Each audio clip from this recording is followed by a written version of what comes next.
we would like to give a special thank you to GEICO for their support. And actually, we'll play just a brief video from them to share their initiatives around GEICO Cares and the impact that it has on the community. Across our country, the communities that GEICO helps ensure are the same places where our families live, learn, and play. We provide affordable auto insurance and great customer service, but we also accept our responsibility to do more, to give back, and to be an active and an involved presence within those communities. GEICO Cares is how we foster that connection. Through GEICO Cares, our associates donate thousands of volunteer hours and raise millions of dollars each year to support local communities across the country where we do business.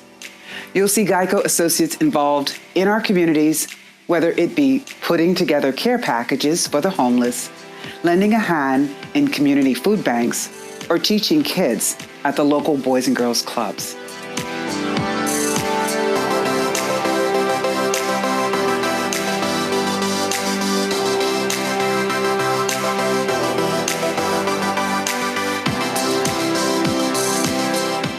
Giving back to the community is all part of being a good corporate citizen and is one of the things that makes us proud to work for GEICO.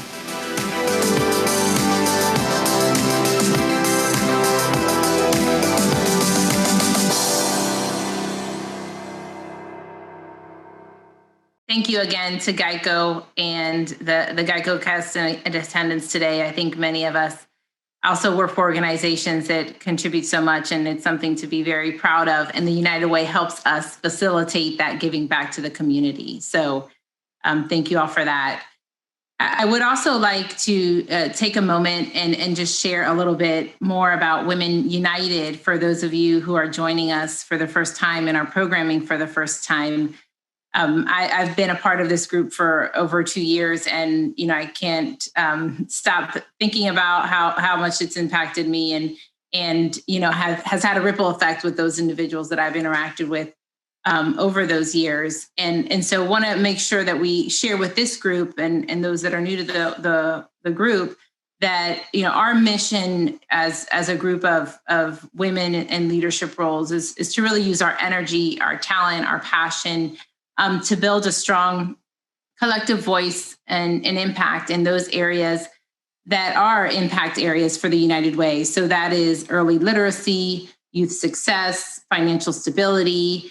And so, I think we kind of come together in order to really make an impact in those areas by being very targeted and thoughtful and bringing that energy and passion I mentioned. And so, we wanted to share just a brief video of how our mission gets in action and how we directly contribute to those impact areas. And so we have this video that we wanted to share around our Reading All-Stars program, which directly links to that early literacy component. And the first time I watched this video, it's just so impactful, especially as a mom, to see the impact that just taking even a few minutes to help a young child learn how to read can really be, life-changing for them. And so wanted to share this quick video so that you get a good illustration of just some of the ways that we impact the community as a Women United group.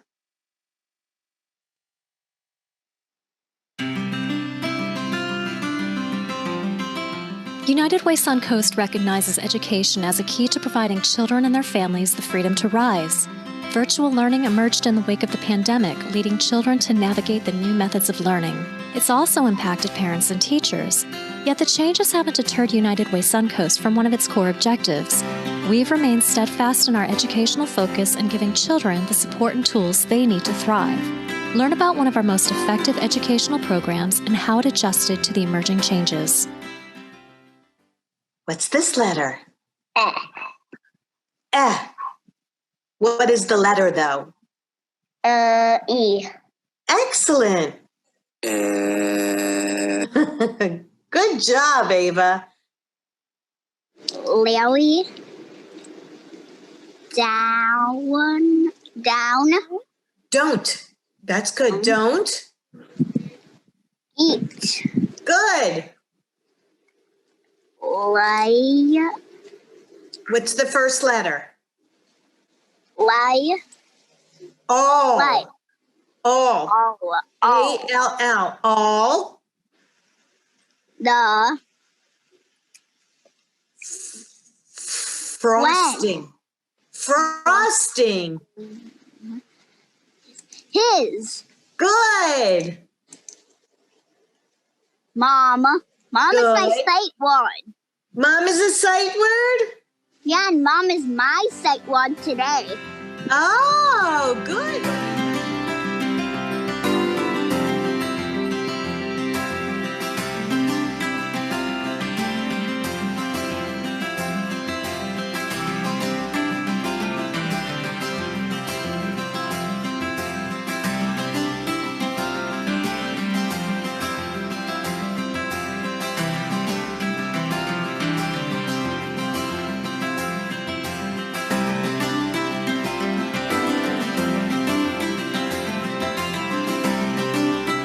If you'd like to become a reading pal, just go to unitedwaysuncoast.org, click Volunteer, click Reading All Stars, and follow the instructions on your screen. United we rise, united we win. Awesome. Thank you, Amanda, for playing that video. And, I think this is just one of the initiatives that one of many that we support as a Women United group. And I know that hit home again for me when I hear sight words. I have young children, so I know all about them. And hopefully, it hit home for some of you as well. And so, as a reminder, if you would like to contribute to Women United, United Way Suncoast, we have our text to give backgrounds here. And also, if you just want to learn more about how you can, make that impact in the community and the different programming that we're working on, please reach out to any of us. As I've said, the contact information is throughout the chat. So happy to have any of you join us in our efforts. And so, I think as we were brainstorming some of the programming that we wanted to bring to women in the community, we thought about that energy and passion that we have as a Women United group and what drives us in our roles here and in our passion to make an impact in so many ways. And part of what we thought about is, what motivates us, what drives us to give back, to contribute, to be so involved in Women United. And part of it, when we heard of this program, Brandstand, it just linked so well because it was really focused on, what are those things that you stand for? What are those things you don't stand for? And, how do you turn those sentiments into something that makes a real impact? And so, again, once we heard this program, we thought not only does it directly link to our group and the passion that we have, but it could also be helpful, for so many people in the community as we're all trying to, self-assess where we are and how we feel about things, especially coming back from this pandemic, to really understand, what we want to do now, right? That we have almost like a second chance or a way to bounce back. So with that, I will pass the Zoom mic to Amanda Herring for her to introduce herself a little bit more and then kick us off for a super impactful program. Amanda? Hello, thank you so much, Dice. I appreciate the introduction and appreciate you all being here this morning. So I'm Amanda Herring, and I'm the Chief Experience Officer at Living HR and the facilitator of our program today. And Living HR really exists to reimagine work in ways that build inclusive cultures, optimize talent, and ultimately humanize our experiences at work. So essentially, we just want work to be better for all people and foster a good experience where we can all live a good life. We spend a lot of our time working, a lot of us do. So it should just be better in a lot of instances. Part of that duty in the pursuit of making work better is to lift up voices. It's actually our word of the year as an organization is voice. And that is exactly what we'll do today. So we're here for you to realize the power of your voices, to share your voices, and to really hear and acknowledge the voices of others that are in our virtual room today. And when we talk about brand stand in the context of the work that we do and I do with Living HR with companies, we talk about it as what you stand for beyond making money. And so it's really about what you're doing to and in this world in a much bigger sense. And the same goes for us when we think about brand stand for us personally. What do we stand for as whole people, and what are we willing to stand up for? So I want to, as I get into this, just thank Women United and United Way Suncoast and Amanda and Theis and Michelle Baker for bringing this group of women together and creating this program and including me. And I wanted to thank our breakout room leaders who are going to be integral in engaging with you all today in a couple breakout room sessions that we'll do together. So I know they're really looking forward to getting to know all of you. And most importantly, just want to thank you all for being here this morning and showing up for yourselves. It really isn't easy to carve out this time to say, I'm going to do another Zoom meeting. And so for you to register and attend for your own development and growth when we have a lot going on, you should be really proud of that. And so before I say any more, since you've all taken the time to come together this morning, I want to make the most of it. So we'll watch a quick video and allow ourselves to really put aside our distractions and our to-do lists and totally focus on this session together. So I'd encourage you to just take in the next video. If you want to turn off your camera so you can really take it in, it's a little bit meditative. Only if you promise to come back afterwards and turn your camera back on. But we'll watch this video together and enjoy it. Welcome. We would like to acknowledge that we've all been invited to this space to learn, grow, and give ourselves a space that is free of distractions. We would like to take a pause before beginning to refocus our energy and remove all the distractions that may be currently running through our minds, unread emails, things at home, task lists, and set those aside.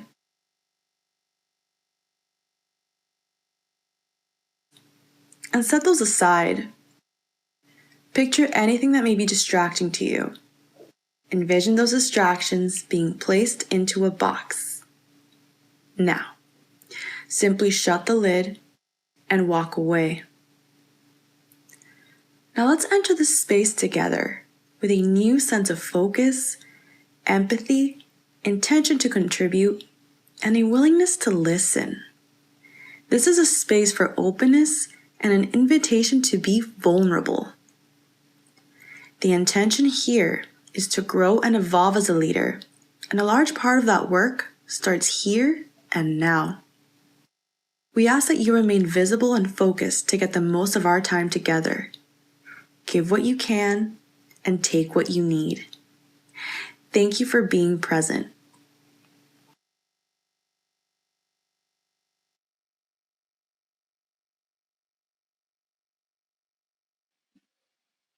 Just a little Zen for our morning. Feeling good.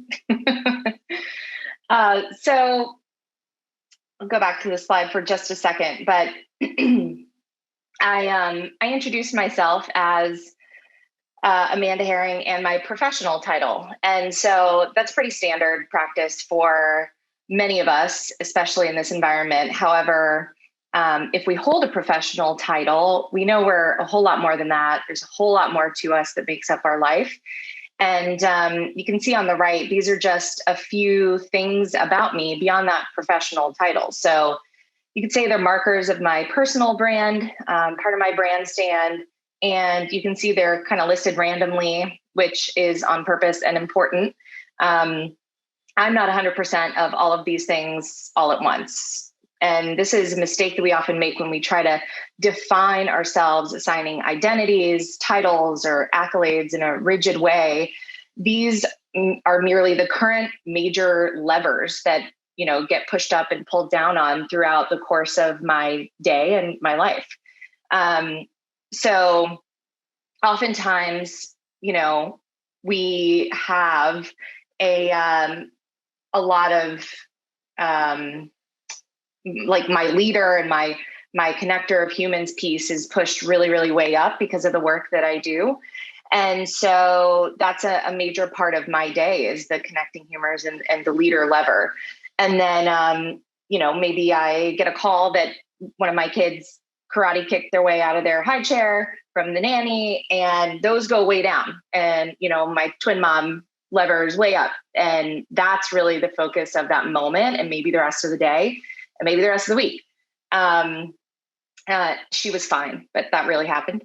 And so that just goes to show that's just a tiny example of how things change throughout the course of the day, throughout the course of the week, a month, a year, and how things are just different for us throughout the course of our lives and the stories that we create that tell our brand stand. So I know we have a lot of participants today, which is really great. And I'd love if some of you can think a little bit about your personal brand and your brand markers and a lever that makes you currently, and share a few of those in the chat just to get us started and get everyone sharing together. So try to go past this video again. In the story of our lives, these levers, like I said, go up and down constantly. And what's important is that I realize and respect my levers, and I recognize them in others. And none of us are just one thing in our personal or professional lives. That's never been more clear than the past year and a half.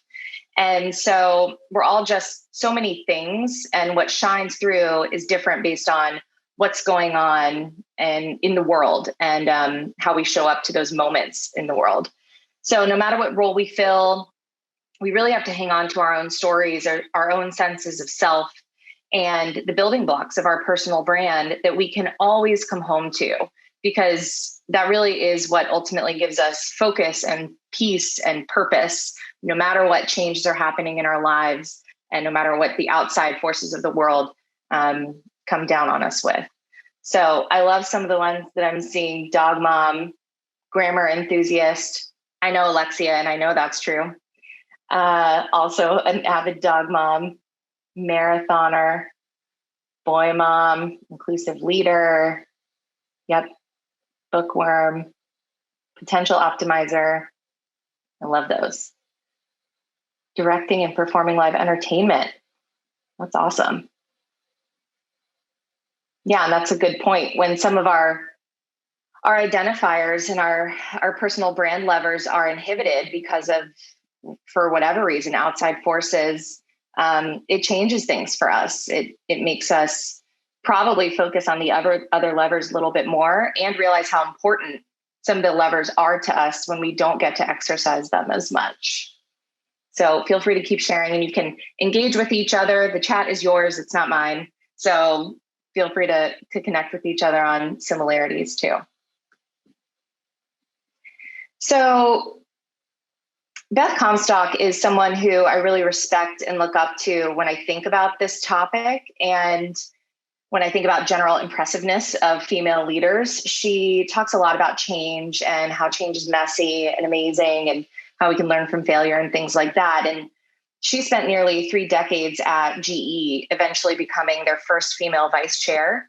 And before that, she held major leadership roles at NBC, CBS, CNN, a couple other broadcasting networks. And her identity was very wrapped up in her professional pursuits and accomplishments for herself, and for the way other people perceived her and approached her for things.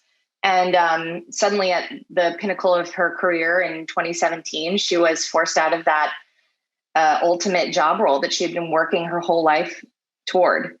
And so she had to really pick up there and write a totally different story for herself, and for the many people who had followed her career, lots of women who had followed her career trajectory and looked up to her.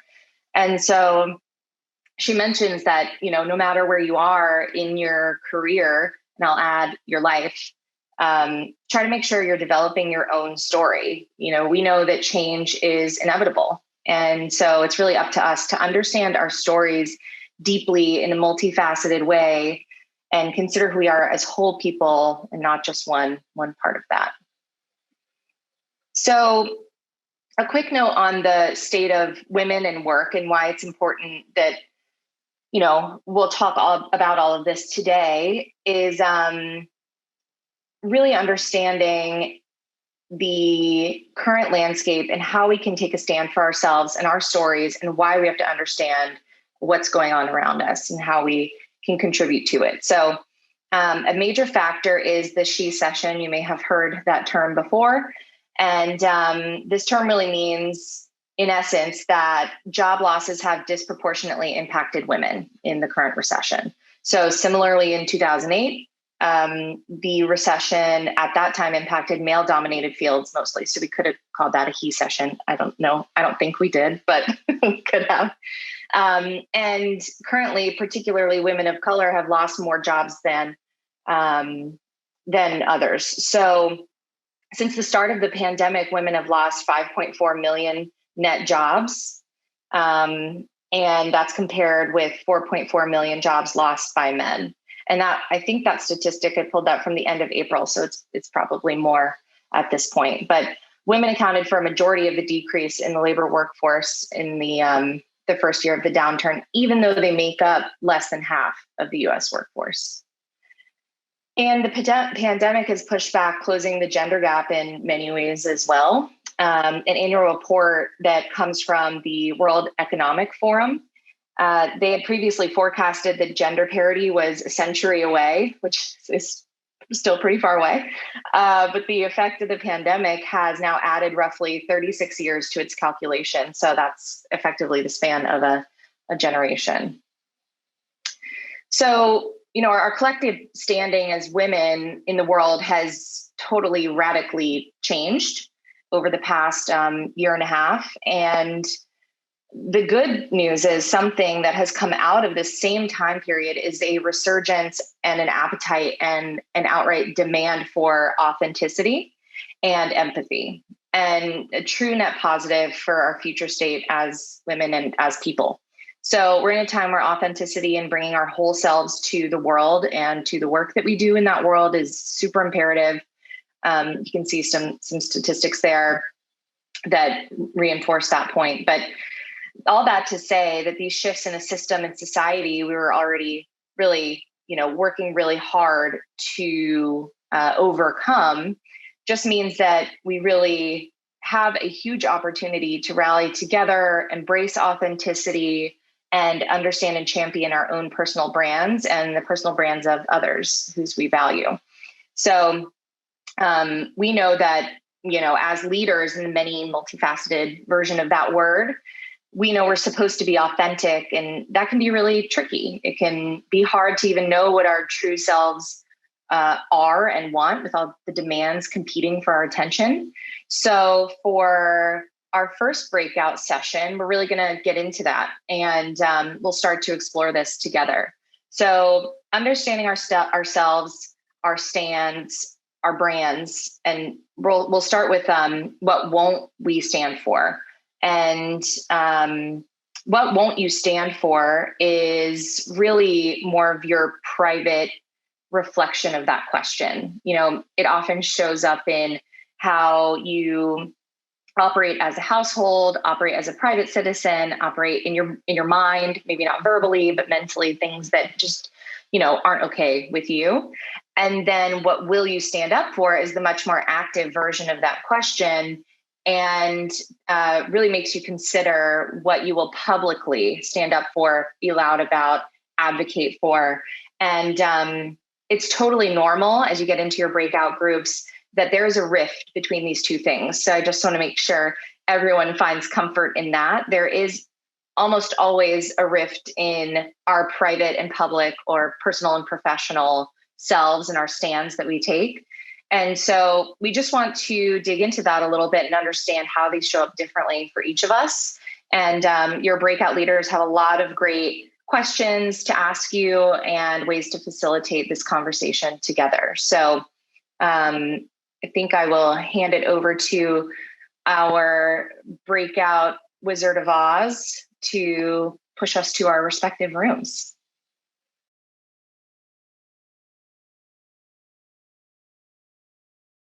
So how did the session go for everyone? Was there anything surprising, exciting, things you shared, things you had in common with others, things that were different? I'd love for anyone to share it in chat, or some of the breakout group leaders, if you want to just contribute your voice and some highlights from your breakout session, that would be great. I'll go. I think that we had a great discussion, but we were all aligned. And I had said in our chat room, that's why we're all here and involved with Women United and visiting this event, because we talked about bullying. We won't stand up for bullying.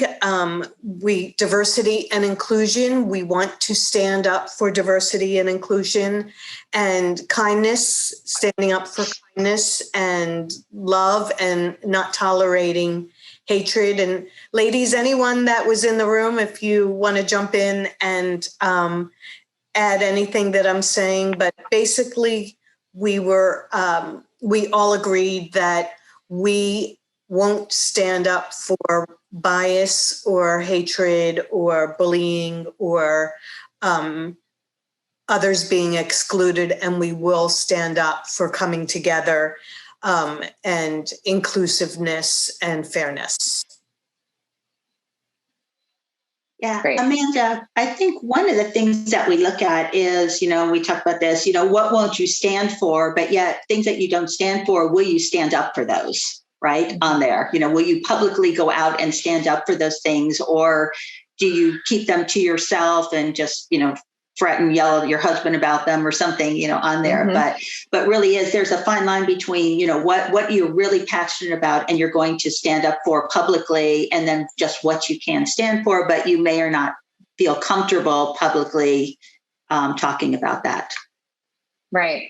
Yeah, and that's a great point, Lynn. And this exercise is just those realizations of things that are really important to us, things that keep us up at night, the things that you wish you said, that stuff that kind of sticks in your head afterwards, and that disconnect between action or our public facing persona, and just bringing more awareness to those gaps so that we can live more authentically as our whole selves. And it starts by just uncovering that and a little bit of introspection. And it's totally normal that gap exists. I see a lot of chats too that are really great. A lot of alignment. We talked about it, Amanda.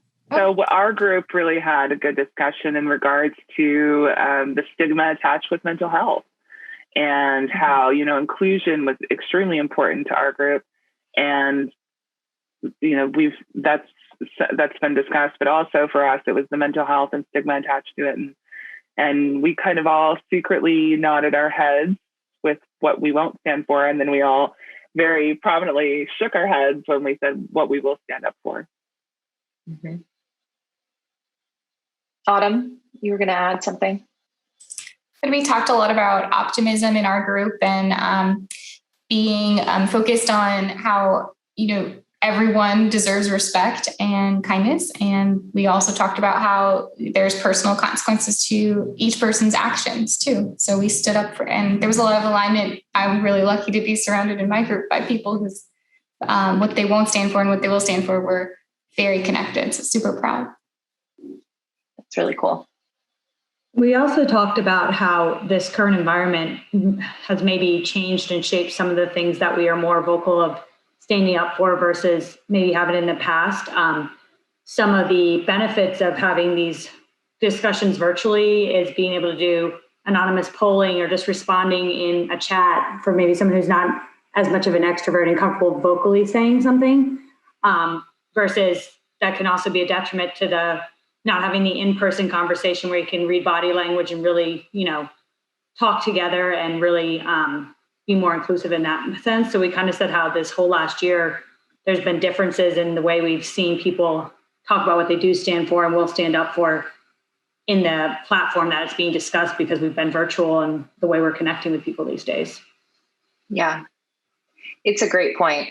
I mean, inclusion of voices virtually is a lot harder and it has a lot more opportunity. Like there are both sides of it where you can reach more people, you can include more people because location isn't a factor. And even for having an event like this, there weren't really that many,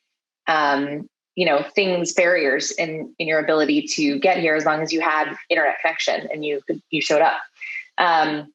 But it is a lot harder it's just harder to connect with people virtually. We remove that physical sense of connection and, like you said, Lindsay, body language and stuff that you just take for granted, candidly, and having been able to have these discussions in person for so long. So I appreciate you all sharing. And I think that brings up a really great point and what we'll talk about next, which is what your unique impact lane is in uncovering those things that you privately won't stand for and the things that you will publicly stand up for. And so when we think about your impact lane, I kind of think about it as a matrix. I'll come back to this slide. But when we think about your impact lane, it's really your different components when you think about how you can show up and make a difference by using your stand in your life. So there are high effort and low effort quadrants, and there are low saturation and high saturation quadrants. So when you think about, your sweet spot where you could make a huge impact, it's probably that lower left. And then the spot that still might need you, but might be harder to get to is that upper right. So there's a lot more to this that your breakout session facilitators will go through. But in your low effort considerations, think about where do you currently have a presence and a voice that you could leverage to share your brand stand more widely and what you will stand up for. In your high effort considerations, where do we not currently have a presence or a voice that we could leverage to share our brand stand more widely? And then in your low saturation considerations, where's there a unique opportunity for my brand stand to make an impact because the things I care deeply about are not currently focused on in this certain community or audience or whatever it is, talked about, being discussed or even considered. And then high saturation is obviously the opposite of that. Where are the things I care deeply about already being focused on that I can join and partake more in and align with like-minded individuals? And that's more of a space for learning and growth and strengthening of your brand stand rather than spreading it potentially. So all the quadrants are valid, but they include different considerations. You didn't have to memorize that. Your session leaders will go over all of that with you too. And then after we map our impact lanes, which will be different for each one of us, we'll actually go through and develop our individual brand stand statements together. So it's something that you'll do individually, and then we can decide to share a few of them. I would love to hear a few of them. And I know that your breakout session leaders will be happy to share some of theirs with you too.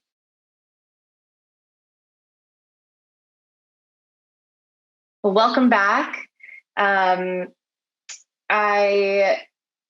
was able to join the same breakout room I was in before, which was really interesting. And, we spent some time reflecting on how we start to think about including more of our brand stand and what's important in us or to us in our daily life. And so that's really where the change happens, is when we can apply these big things we're thinking about in ways that make sense for us and in ways that we can make a unique impact. So I wanted to hear too how that breakout session went in kind of evolving what we did in the first one for all of you, if anyone's willing to share. I'll share from our group because we had an interesting beginning of the conversation was kind of about social media being a platform that maybe we weren't super thrilled about using. And like, how can we leverage other groups? We talked about some various organizations that some of the participants in our room volunteered in, and then potential email lists and blogging and things like that in order to push out, what we stand for and our brand, but without having to leverage social media. LinkedIn is fine, but some people in our group were very anti-Facebook and things for whatever reason. And I find that a lot of us feel the same way. So blogging was a cool one, discussion, and the email list. And one of our participants is starting her own business. So it was really exciting to talk to her about, how to get things going for that and how to reach more people. That's awesome. That's great to hear, Amy. And it's such an important conversation about social media. I think that a lot of us hear that the expectation is that we should all be loud there because that's where it's loudest. And that's just not true if that's not our lane of impact. There are a lot of influencers on social media and that's their domain and that's how they make their impact. But for a lot of us, that's just not necessarily where we can make the greatest impact or inroad by sharing our voices there, or even want to use that platform to do that. And so I'm a big advocate of having different lanes because that's how we collectively encourage change instead of in just one place, but it happens many places. And that's really, the way that it needs to happen too.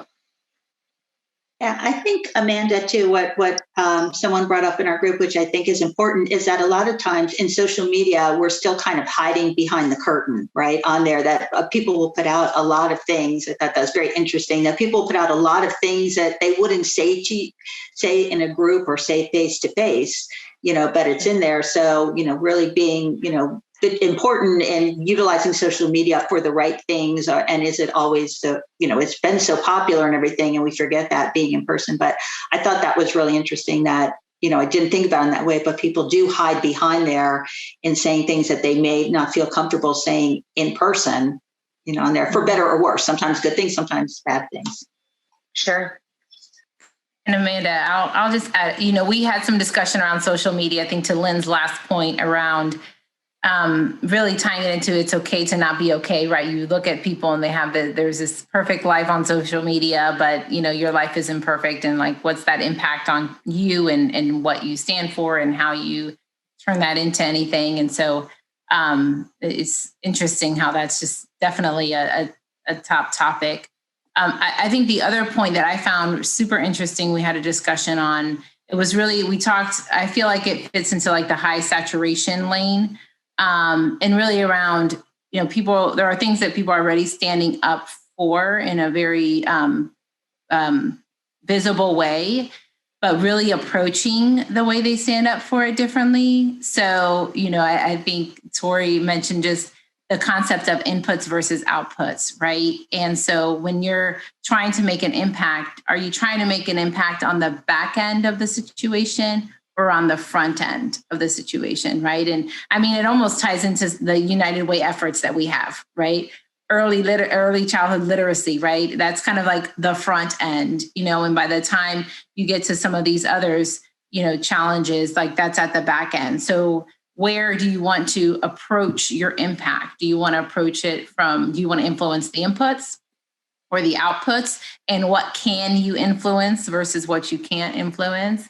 And so I thought that that concept was really interesting, and just another way to look at it and how you can have an impact on the front end, on the back end. So, yeah, for sure. That's a great point. And to piggyback off of what Dice just said, we also talked about doing instead of just posting is all over, but getting out and doing something about it, volunteering. Elizabeth was saying that she monthly does a cleanup on the beach and brings her kids. So that's setting an example for her children as well. I'm sorry, Elizabeth, if I'm calling you out, but I think it's great when we think about how we can make a difference or what's important to us, and then actually, push ourselves to get up early or put it on the calendar and make sure we do that. That is a part of us. And that is a part of our family then, if you're including your family, and it's making a difference for everyone, and it does make an impact in different ways. Yeah. I think our group had a really good difference from everything that has been shared so far, in that our group, we felt it was really important for us to take this on a slower projection and to really think about what impact we want to make and think about how we can kind of dip our toe into it versus taking a high impact stance.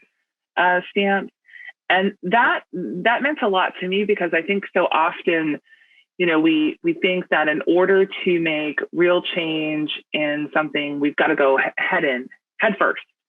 And that's not always the way. And it's not always feasible for a lot of people. And so in that high effort, high saturation, we all talked about how, the women in my group were, for the most part, leaders within their industry. And we decided, like, it's no different than financial planning. It's no different than communications planning or operations planning. We took that as a personal reflection and said, well, we're going to make a plan for ourselves personally on how we can go ahead and put that big toe into the water, and what that might look like in 5 months, what that might look like in 7 months, what that might look like a year from now, and where we might be in our impact lane and where our brand statement might be at that point. And so I think that was a really good conversation, very different than what we've just heard. Yep. And it's a great point.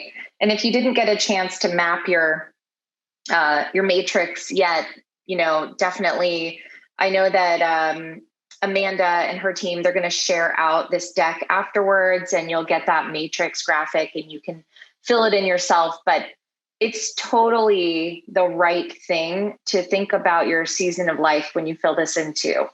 And it'll be different, based on what's happening in your world. And, the high effort stuff just doesn't make sense for us sometimes. And the way that we will make a bigger impact is by doing what fits into, our life. And at any given moment where we can make the greatest impact will be slightly different. So if any of you got a chance to develop your brand stand statements, I would love for you to share them in the chat. It would be great if maybe we could find a way to share them together after this session, since I know we're running close to end of time. But I really just wanted to thank you so much for taking the time again for yourself and really investing in yourself this morning. And it's a lot of, I was saying before everyone joined back in, it's a lot of brain power for a Friday morning. But I'm really hopeful that you got something out of it that you can carry with you, and that answering this question after the short time we spent together is a little bit different than when you thought about it in the beginning, and you have some new insights for you to start to think about as you go through your day and the rest of your week and the months to come. So I'm again just really grateful. Thank you so much for joining, and I'm happy to connect with any of you after this if you have any questions or just want to chat. And Catherine, that goes for you too. I was in a breakout room with Catherine and we were chatting about different things about just work and mom life. So happy to connect with you. Yeah, I'll find you. Thank you. Perfect.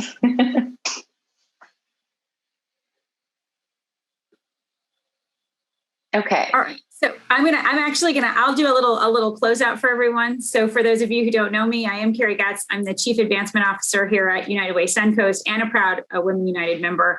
And I want to thank you all for being here with us today. This has been a tough year that has taught us to have tough conversations. And I thank you all for your bravery and sharing some big ideas and some very big thoughts about what you will stand for.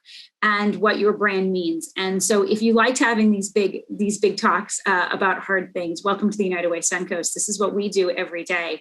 And we welcome you to come and join the conversation and bring your talents, bring your thoughts, bring your passions to what we do and what we do here at United Way Suncoast, and particularly Women United. So Amanda Jacobson is our incredibly amazing leader in all of this here in our organization. She's putting her information in the chat. She's also going to hang out a little longer. So if you all have questions, thoughts, anything that you'd like to share about today, you're also going to receive a survey. The link is in the chat. I feel like a YouTuber, like I should point down to like the subscribe now button. So go down into the chat.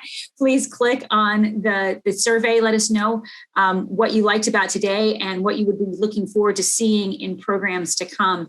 If you were moved today to help us in the work that we do, we all have our text WU to 91999. We'd love to have your support that way. But most importantly, we just thank you for coming and sharing and bringing your energy. And we look forward to doing this face-to-face very, very soon. So thank you all so much for your time today. Thank you, ladies. Have a great weekend. Thank you. Thank you all. Nice to meet so many of you. Thank you so Thanks, much. everyone. Have a great weekend. Thank you. Thanks, Michelle. Thanks, Amanda. Thank Great you. to meet you all. Thank you.